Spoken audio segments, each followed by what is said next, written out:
The night air was cold against Amanda's skin as she sprinted barefoot down the deserted highway, her feet torn and bleeding, every breath sharp like broken glass in her chest. Her torn shirt flapped with the wind, her eyes wide with terror, but she didn't dare look back. Behind her, darkness loomed like a beast, swallowing the stars. Every sound became a threat, every shadow a potential captor.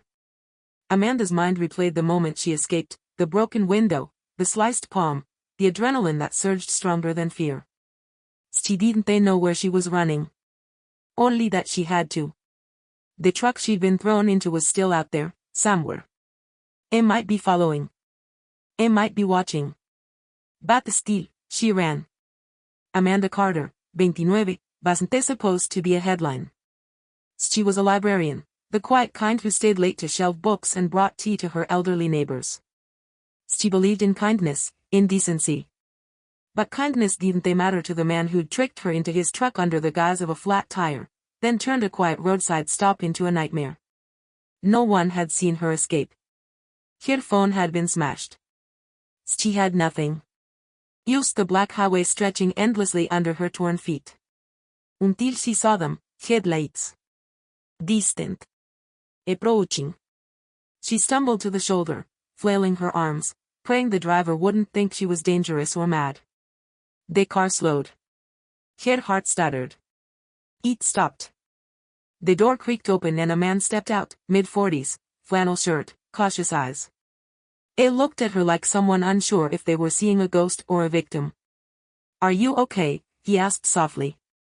Amanda couldn't speak. She dropped to her knees. "My name's Luke. I'm going to help you, alright? Just don't be afraid."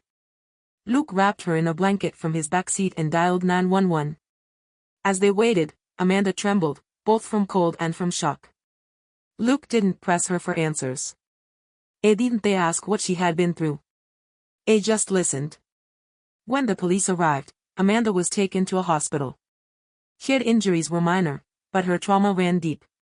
She gave her statement, described the man, the truck, the wooded area she'd escaped from. Investigators combed the woods. They found the shacks she'd broken out of and more. 2 other missing persons cases connected to the same location. Amanda's escape had saved more than just herself. In the weeks that followed, Amanda struggled. She couldn't sleep. Couldn't return to her old life. But something pulled her back to that moment, the headlights on the highway. Luke. She found his number from the emergency call log. Called. Thanked him. They met again. She learned Luke had lost a daughter years ago to an unsolved disappearance. That night, he'd taken a detour on purpose. He didn't know why. Something told him to drive that way. "I couldn't save my own," he said quietly. "But maybe I was meant to save someone else." Amanda cried. Not out of pain.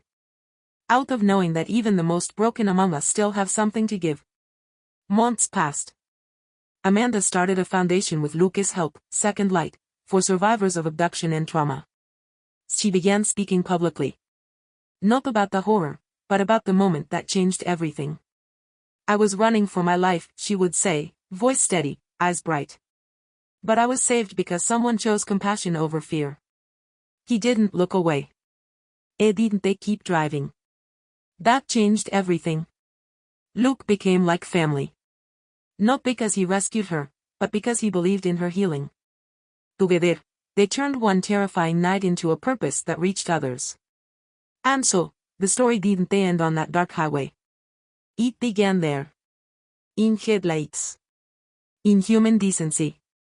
In the kind of courage that doesn't roar, but gently stops for a stranger on the side of the road. Because sometimes, the smallest act of kindness becomes the spark that reignites a life. And humanity, when chosen over fear, changes everything.